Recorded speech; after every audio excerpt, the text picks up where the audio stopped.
Samsul seorang penjual gohyong, namun gohyong miliknya sepi para pembeli jika dibandingkan dengan gohyong milik tetangganya, Herman. Mas Samsul, gohyongnya ada yang masih baru nggak? Kok kelihatannya kayak sisa dari jualan kemarin? Oh, ini baru kok mbak, dijamin masih enak dan gurih. Tapi kok aromanya agak beda ya?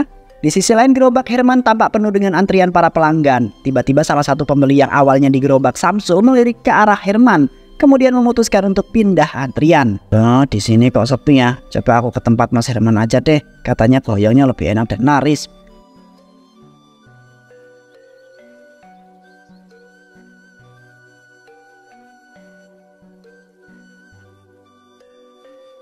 Sore hari, Samsul termenung di depan gerobaknya. Beberapa potong goyong masih tersisa di nampannya.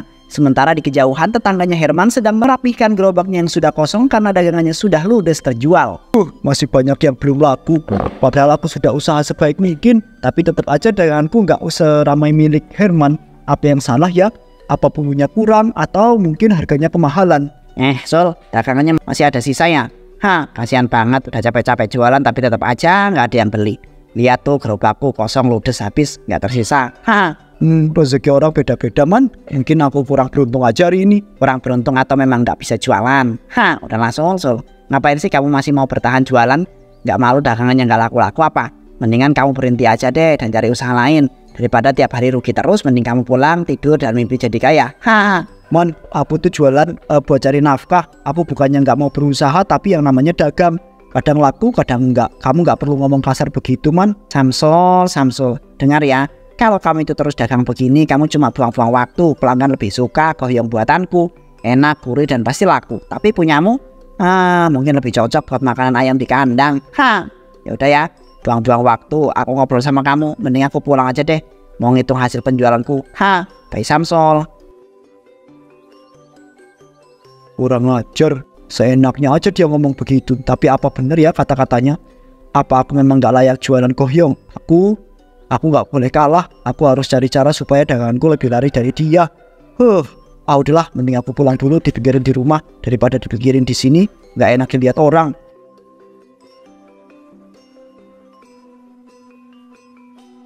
Samsul berjalan pulang. Samsul duduk merenung di bangku kayu di depan rumahnya. Harusnya aku itu bisa jualan lebih laris dari Herman, tapi kenapa selalu tempat dia yang ramai ya? Aku sudah mencoba berbagai cara, menurunkan harga, mengganti bumbu, tapi tetap aja pelanggan lebih suka dagangan si Herman itu. Aku nggak bisa begini terus, aku harus cari cara lain. Apa yang kurang dari daganganku ya? Aku udah coba pasang spanduk besar-besaran di gerobak, aku juga udah coba teriak lebih lantang saat jualan, tapi tetap aja pelanggan lebih suka di tempat Herman. Apa mungkin aku harus mengubah resepnya ya? Tapi kalau aku ganti resep, belum tentu juga hasilnya lebih enak. Pusing, mungkin aku harus coba kasih diskon. Tapi kalau terlalu murah, aku bisa rugi sendiri. Kenapa semua rasanya susah banget sih? Apa aku pasrah aja ya? Apa benar aku itu harus berhenti jualan seperti yang dikatakan Herman? Tapi kalau aku berhenti, lalu aku mau kerja apa? Aku nggak punya keahlian lain selain jualan gohyong. Aku nggak bisa begini terus, aku harus cari cara. Samsul menghela napas berat berharap menemukan inspirasi. Saat itulah sekelompok ayam berkeliaran di belakang rumah tetangganya. Ayam tetangga? Iya juga, kalau aku dapat ayam gratis tanpa harus beli, aku bisa hemat banyak biaya. Pelanggan pasti lebih suka goyong kalau dagingnya lebih gurih dan harganya lebih murah daripada punya si Herman. Ini dia solusinya. Aku harus lakuin ini kalau ingin mengalahkan si Herman.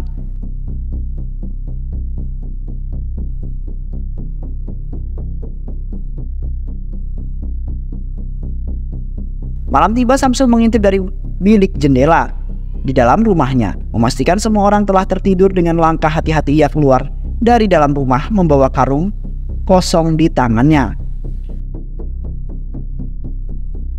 Semoga nggak ada yang lihat. Aku cuma butuh beberapa ekor aja. Kalau aku bisa dapat ayam tanpa harus beli, besok daganganku pasti lebih untung.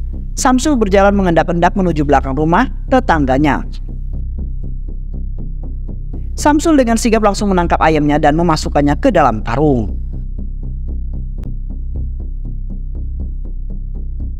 Berhasil, 3 ekor ayam udah cukup. Besok aku bisa jualan lebih murah dan daripada Herman.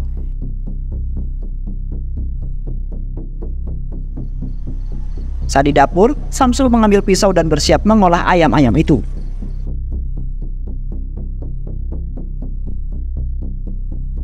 Kalau aku nggak melakukan ini, aku bisa bangkrut. Aku nggak punya pilihan lain.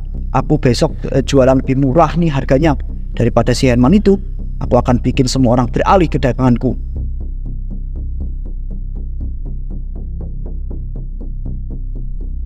Akhirnya selesai. Besok adalah awal dari kesuksesanku. Herman bakal kalah. Lihat aja.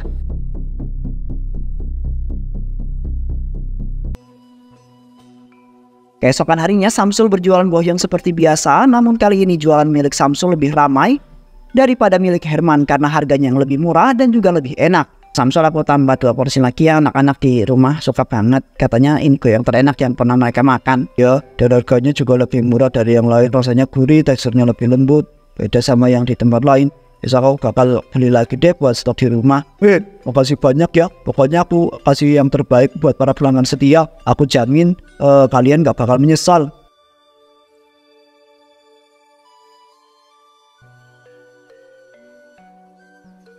Wah, Herman sekarang kayak orang putus asa. Dulu dia sombong banget. Sekarang lihat siapa yang lebih sukses. Ini adalah kesempatan buat aku kasih dia wejangan sedikit aja. Samsul kemudian berjalan santai menuju gerobak Herman. Herman, kok lesu amat? Aku kira di daganganmu laku keras, ternyata malah sepi begini. Waduh, kasihan banget ya. Kalau cuma mau ngeledek, mending kamu urus daganganmu sendiri deh. Aku nggak tertarik ngobrol sama kamu. Santai dong bro, aku cuma heran aja. Kok bisa sih gerobak kamu itu masih ada isinya gini? Coba deh lihat gerobak aku, udah kosong melompong. Kayaknya pelanggan mulai sadar kalau goyong kamu itu biasa aja. Mau tahu rahasianya biar bisa laris kayak aku? Jadi kamu pikir goyong murahanmu itu lebih enak dari punyakku? Ya jelas lah, goyongku lebih gurih, lebih murah, dan lebih banyak pelanggan yang suka. Orang-orang gak peduli lagi sama goyong mahalmu itu. Makanya kalau aku itu jadi kamu, aku mending berhenti jualan aja. Daripada rugi terus, mending cari kerja lain. Bisa jadi tukang bersih-bersih di pasar, mungkin cocok buat kamu. Aku dulu yang susah, sekarang aku yang di atas. Dunia memang berputar ya. Udahlah Herman, akui aja kalau kamu itu sudah kalah, ya kan? Udah gitu aja lah ya. Jangan dari aku mau pulang dulu deh. Dadah Herman. Melihat keuntungan meningkat, Samsul semakin sering mencuri ayam dari berbagai rumah di kampungnya. Jualan makin laris, untung makin gede. Kalau begini terus, aku bisa jadi orang kaya. Tapi kalau beli ayam terus modalnya besar, mending ambil gratis aja. Toh aku juga nggak bakal ketahuan kok. Udah expert soalnya, skill malingku itu. Yaudah, gas aja, langsung beraksi.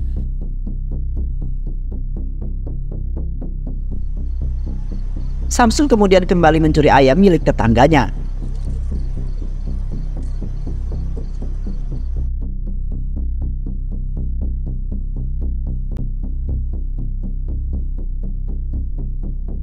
Diam ya, diam kau. Mau bikin aku ketahuan apa? Samsul cepat-cepat membungkam paruh ayam dengan tangannya, kemudian memasukkannya ke dalam karung. 1 ekor lagi buat dagangan besok. Sekalian aja bawa lebih banyak lagi. Kalau besok makin ramai, stok daging harus aman biar bisa terus dagang. Samsul kembali meraih 2 ayam lainnya, memasukkannya ke dalam karung.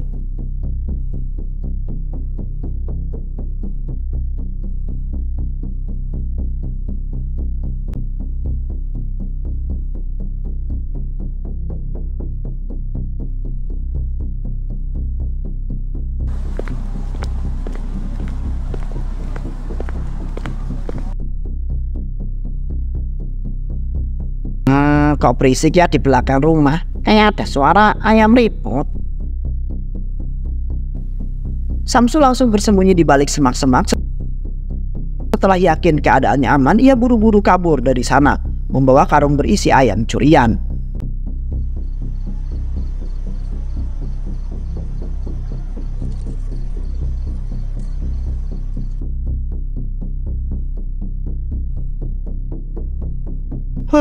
Nyaris ketahuan, tapi ini semua sepadan. Besok dagangan pasti makin laris.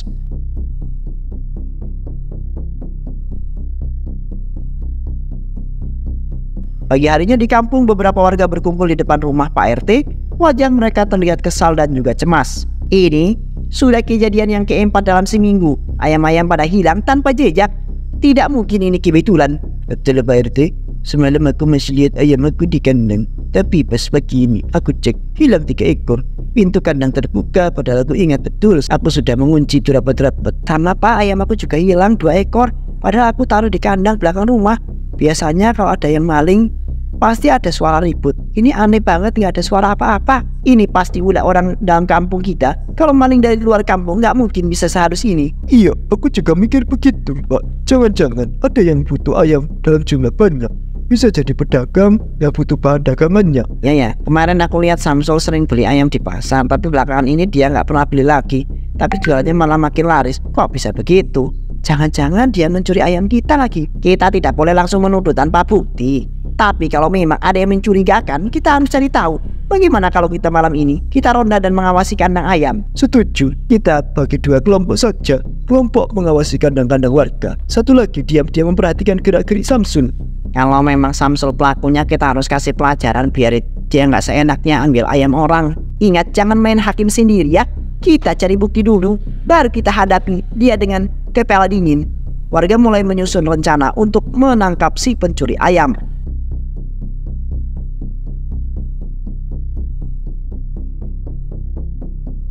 Keesokan harinya suasana ramai seperti biasa di gerobak Samsul. Para pelanggan yang berdesakan untuk membeli goyong. Namun di tengah keramaian itu tiba-tiba seorang pelanggan mencium bau aneh dari goyong yang baru saja dibelinya. Kok goyongnya baunya?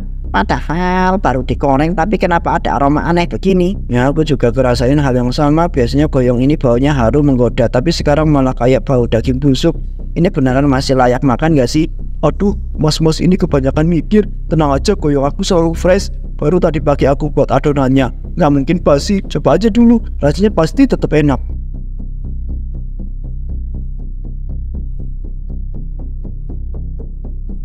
Rasanya aneh banget, kenapa kayak ada rasa asam busuk begini ya? Astagfirullah, aku nggak kuat. Aduh, perutku, aku baru makan sepotong tapi kok rasanya kayak udah basi. Samsul ini goyongnya kenapa? Oh, kalian ini lebay deh. Perasaan aku tadi juga makan. Nggak kenapa-kenapa, mungkin kalian aja yang lagi nggak enak badan. Udah minum aja air putih, pasti langsung normal lagi. Kenapa ini? Kok tiba-tiba banyak yang kesakitan habis makan goyong? Jangan-jangan ada yang nggak beres dengan dagangannya Samsul. Ya Allah, ini bau banget. Ini bukan bau bumbu yang biasa, Samsul. Kamu itu pakai bahan apa buat goyong ini? Bu, aku jamin ini semuanya aman. Mungkin mereka kebetulan aja sakit perut. Nggak ada hubungannya sama daganganku. Jangan asal nuduh ya. Samsul, ini sudah keterlaluan. Tadi pagi semua orang masih sehat-sehat saja, tapi setelah makan goyong yang kamu itu, tiba-tiba pada sakit perut dan muntah-muntah. Ini bukan kebetulan. Kamu harus jelasin sekarang apa yang sebenarnya terjadi dengan goyong itu. Berarti aku beneran nggak tahu. Aku cuma pakai bahan biasa. Nggak ada yang aneh. Mungkin ini cuma salah paham saja. Salah paham gimana? Orang-orang pada tumbang gara-gara goyong. Kamu itu, Samsul, kamu harus tanggung jawab. Jujur aja, Samsul, kamu pakai bahan apa buat goyong itu? Jangan-jangan kamu itu pakai ayam yang nggak segar ya? Aku pakai ayam yang masih segar kok. Masih baru aku sembelih tadi malam. Masa iya udah bau aja sih tiba-tiba? Pak RT kemudian memeriksa dan menemukan memang benar ayam yang digunakan Samsul masih segar.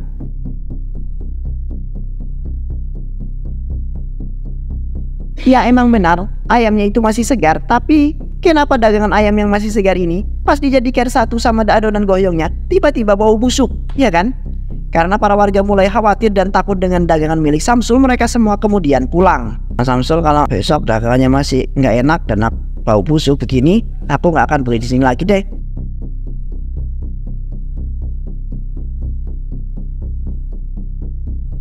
Samsul tidak mendengarkan keluhan dari para pelanggannya. Dia tetap menggunakan ayam curian sebagai bahan jualannya itu. Saat kembali mencuri, Samsul tertangkap basah oleh warga dan dihajar habis-habisan.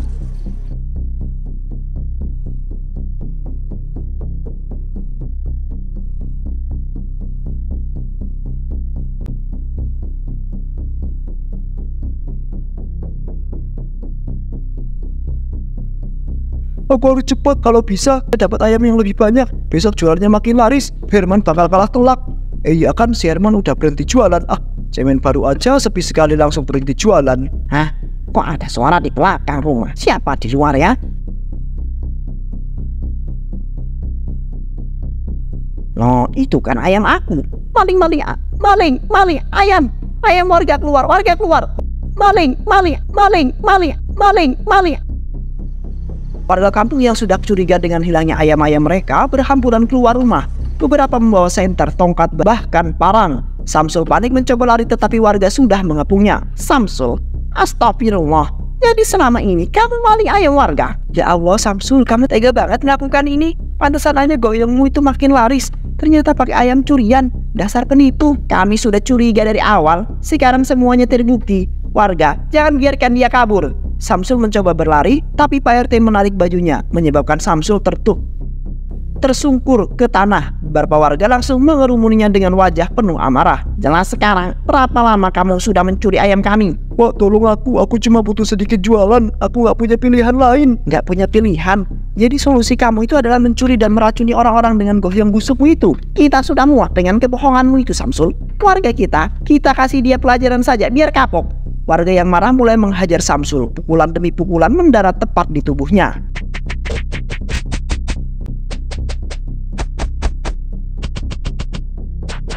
Cukup, kita semua serahkan dia ke pihak yang berwajib. Samsul harus mempertanggungjawabkan semua perbuatannya. Warga akhirnya berhenti meskipun masih terlihat marah. Samsul terkapar di tanah, wajahnya lebam dan tubuhnya penuh luka. Ya Allah, apa yang sudah aku lakukan? Samsul, setelah semua ini masih mau berbohong lagi. Sekarang jelaskan sendiri ke warga apa yang sudah kamu lakukan. Aku memang salah. Selama ini aku pakai ayam curian buat jualan goyongku. Aku kepepet, aku butuh uang. Aku nggak kepikiran kalau ini bakal menyakiti banyak orang. Astagfirullahaladzim, jadi benar semua dugaan kami. Pantas saja goyongmu itu bikin sakit. Kamu bukan hanya cuma pencuri, tapi juga penjual makanan haram. Kita nggak bisa membiarkan ini begitu saja. Samsul dihukum biar dia kapok dan jadi pelajaran buat yang lain. Kita arak dia keliling kampung biar semua orang pada tahu perbuatannya. Hari ini biar seluruh kampung tahu apa yang sudah Samsul lakukan. Kita arak dia keliling desa biar dia malu dengan perbuatannya sendiri.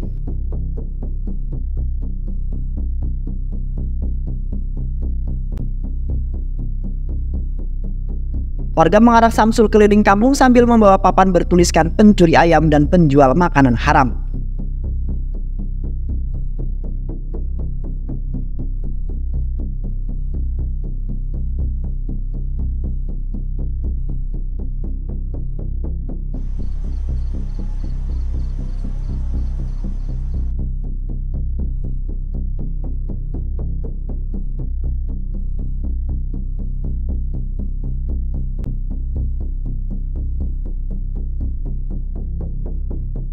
Lihat nih, akibatnya kalau dagangan pakai cara curang. Sekarang semua orang tahu betapa kejinya kamu. Singan, emang ini hukuman yang pantas buat orang seperti dia. Di akhir arakan, warga membawa Samsul kembali ke balai desa. Mereka melepaskan talinya tetapi tetap membiarkan papan itu tergantung di lehernya. Sekarang, kamu sudah merasakan akibatnya. Kami serahkan nasibmu ke pihak yang berwajib. Mudah-mudahan kamu sadar dan berubah ya. Tapi satu hal yang pasti, di kampung ini tak ada tempat untuk pencuri dan juga penipu seperti kamu.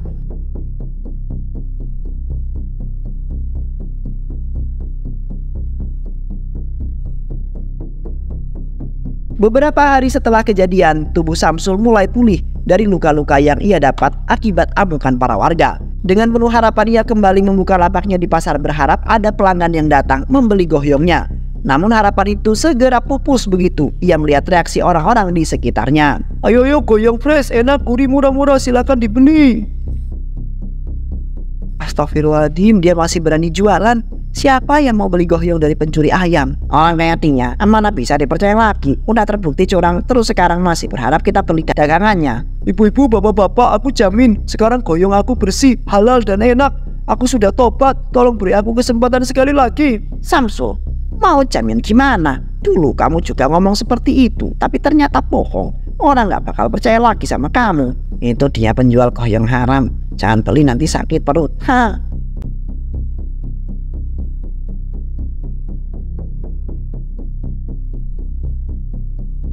Keesokan harinya ia mencoba lagi namun hasilnya tetap sama. Gak ada yang datang, gak ada yang tertarik, gak ada yang percaya. Apa ini akhir dari semuanya ya? Hingga akhirnya setelah beberapa hari mencoba dan tetap gagal, Samsul mengambil keputusan berat. Dengan hati yang berat, ia menatap lapaknya untuk terakhir kalinya. Aku gulung tikar.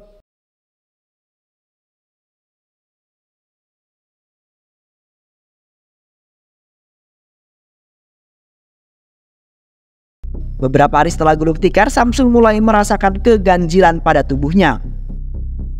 Ya Allah, kenapa tubuhku gatal terus? Udah pakai salep, udah minum obat tapi nggak sembuh-sembuh. Apa ini kok di kulitku tumbuh bulu ya? Bulu-bulu halus mulai bermunculan di lengannya, kemudian menjalar ke leher, dada, dan juga punggungnya. Hari demi hari, bulu-bulu itu semakin tebal, mirip dengan bulu ayam. Samsul mulai panik berpikir bahwa ini bukan penyakit biasa. Nggak mungkin, ini pasti ulah seseorang. Aku pasti disantet. Ya Allah, siapa yang tega melakukan ini ke aku ya?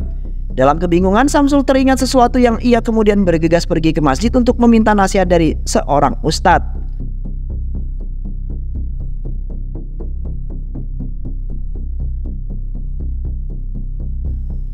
Ustadz, tolong bantu aku kena santet. Tubuh aku itu tiba-tiba tumbuh bulu ayam. Ini pasti perbuatan seseorang yang dendam sama aku. Santet? Apa yang membuat kamu berpikir seperti itu, Samsul? Ceritakan semuanya dengan jelas. Lihat ini Ustadz, ini nggak normal. Aku nggak pernah sakit kayak begini sebelumnya. Aku yakin ini ulah orang yang iri atau benci sama aku. Aku dulu memang pernah buat kesalahan, tapi nggak nyangka kalau ada yang sampai tega menyantet aku begini. Samsul, nggak semua hal buruk yang menimpa kita itu berasal dari santet atau sihir. Ada hal lain yang lebih menakutkan, yaitu azab dari Allah. Azab?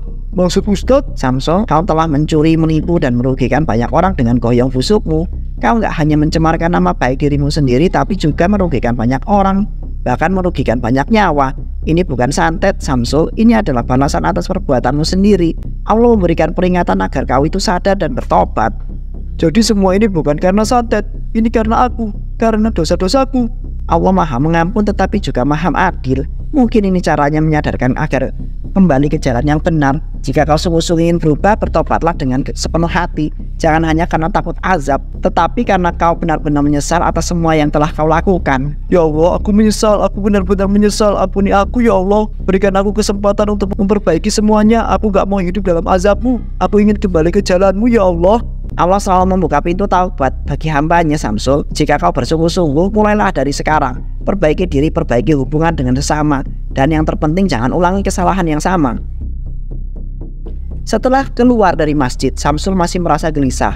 Meski Ustadz telah menasihatinya untuk bertobat, hatinya masih dipenuhi rasa takut dan putus asa. Ia merasa nggak bisa menerima kenyataan bahwa penyakitnya adalah azab, bukanlah santet. Dengan penuh tekad, ia memutuskan mencari cara lain untuk sembuh. Nggak mungkin, ini pasti kerjaan seseorang. Aku nggak bisa hanya pasrah.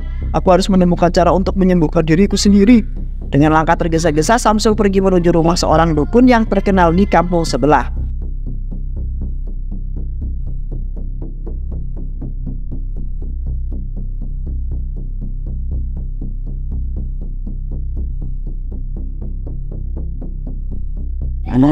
Aku sudah tahu kau akan datang. Masuklah.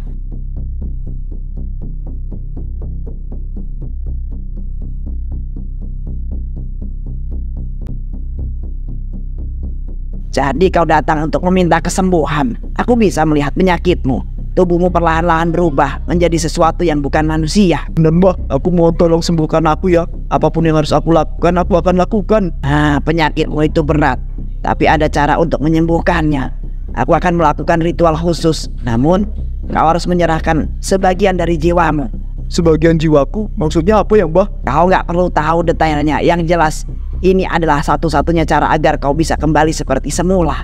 Jika kau menolak, tubuhmu akan terus berubah sampai kau bukan lagi manusia. Baik Mbah, aku setuju. Lakukan apapun yang perlu dilakukan Mbah. Bagus, sekarang jangan bergerak. Ritualnya akan segera dimulai. Sang dukun memulai ritual untuk menyembuhkan Samsul. Namun sebelum ritual selesai, tiba-tiba langit bergemuruh.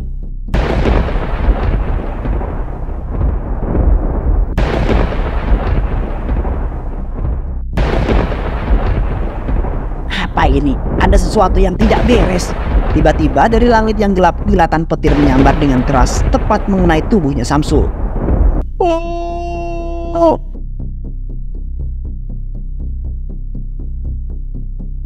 Ini bukan perbuatan manusia. Ini hukuman dari langit. Ini adalah azab, dasar bodoh. Samsul yang keras kepala akhirnya menerima azabnya secara langsung. Dan kali ini nggak ada lagi jalan untuk kembali.